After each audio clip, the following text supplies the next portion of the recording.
Sa video na ito ay aalamin po natin ang mga price levels na kailangan pong i-hold na XRP para masigurado po niya na siya ay mag-rally patungo sa presyong $5. Pero bago po natin alamin yan, ay pakibasa na lamang po yung disclaimer sa ibaba. At ayan, simulan po natin sa kung ano po ang head and shoulders pattern na atin pong nakikita kay XRP. Una po sa lahat ay sa technical na analysis, ito po ay ang head and shoulders pattern ay isa po itong chart formation na nagsasabi na posibleng nagpapakita ng isang posibleng pagbabago sa trend mula po sa bullish patungong bearish. Binubuo po ito ng tatlong peak. Yan ang left shoulder, ang head at saka ang right shoulder. Sa kaso po ni XRP, ayon sa mga eksperto ay nakabuo ito ng ganitong pattern sa daily chart time frame.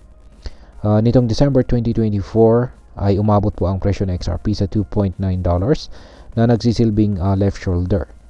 Kaya sumunod ay noong January 2025, umabot po ito sa $3.9 na nagsilbing ulo. Ayan. At kamakailan lamang ay umabot po ito sa $2.20. Ayan. $3 po pala na siyang nagsilbing kanyang right shoulders. At ang neckline ng kanyang pattern na ito ay nasa $2.20. Ngayon bakit po mahalaga ang $2.20 na presyo para kay XRP?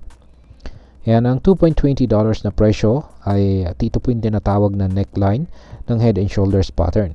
Kung ang presyo po ni XRP ay bumaba at magsara sa ibaba ng price level na ito, maaari po itong mag-trigger ng mas malaking pagbaba sa kanyang presyo.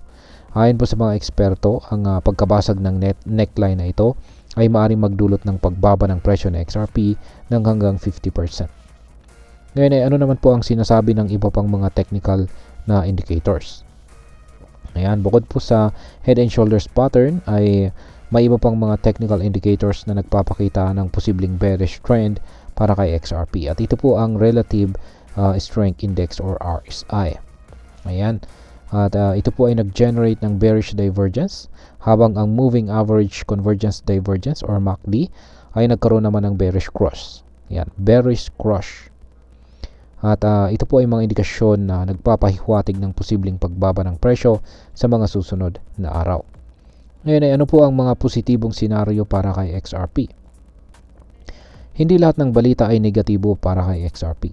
May mga analyst na rin na naniniwala na kung si XRP ay magagawa niyang manatili sa itaas ng $2.20 at makakabawi mula sa kasalukuyang downtrend, maaari po itong umabot sa bagong all-time high na $5.